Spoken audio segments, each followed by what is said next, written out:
باطنی بیماریوں میں سے ایک بیماری ہے طمع. اس کو حرص بھی کہتے ہیں، لالچ بھی کہتے ہیں. یہ انتہائی مہلک بیماری ہے. یہ حرص کبھی حب دنیا کی صورت میں ظاہر ہوگی، کبھی کھانے پینے میں، اور کبھی جنسی شہوت میں، کبھی زینت کے اندر کہ میں ایسا لگوں.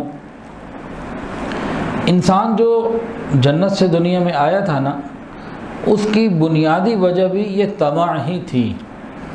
طمع ہر دفعہ بری نہیں ہوتی، کبھی اچھی بھی ہوتی ہے. مثلا میرا دل چاہے کہ میں روزانہ تہجد پڑھا کروں، میں تہجد گزار بن جاؤں، تو یہ بھی اچھی طمع، یہ طمع اچھی طمع ہے، اچھی خواہش ہے. میرا دل چاہتا ہے کہ میں ایسے اعمال کروں کہ جنت میں چلا جاؤں، تو یہ بھی ایک طمع ہے، ایک لالچ ہے، ایک حرص ہے، لیکن یہ اچھی ہے. میری یہ طمع ہے کہ میں خوب لوگوں کو کھانا کھلاؤں، تو یہ اچھی صفت ہے. لیکن جب یہ نیگیٹو چلی جاتی ہے تو پھر یہ انسان کو تباہ کر دیتی ہے. تو جنت سے انسان کے آنے کی وجہ زمین پہ یہ طمع ہی تھی.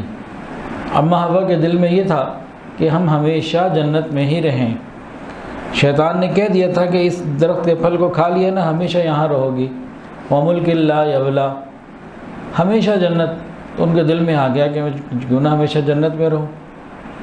تو وہ کھایا تو پھر نیچے آنا پڑا. تو جنت سے زمین پہ لانے کی جو بنیادی وجہ بنی وہ طمع ہی تھی. اسی وجہ سے اولاد آدم جب طمع میں گرفتار ہوتی ہے تو پھر گناہوں کے دروازے اس کے لیے کھل جاتے ہیں، نیچے کی طرف سفر شروع ہو جاتا ہے.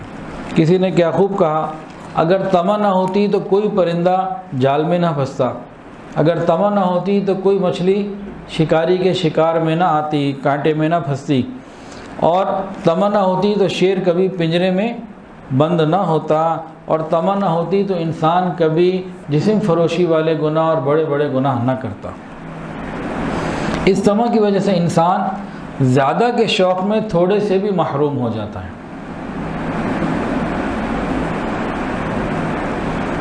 ایک واقعہ لکھا ہے بچوں کی کتابوں میں کہ ایک کتا تھا، اس کے منہ میں نہ ہڈی تھی، بوٹی تھی کوئی. وہ چلتے چلتے کسی تالاب کے کنارے پہنچا.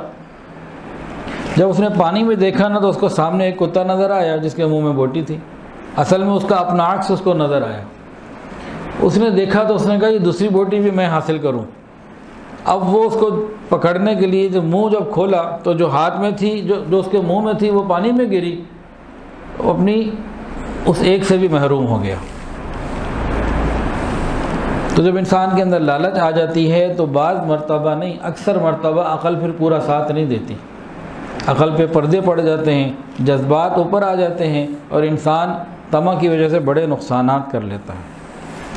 یہ لالچ انسان کو کئی مرتبہ بہت ذلیل اور رسوا کر دیتی ہے.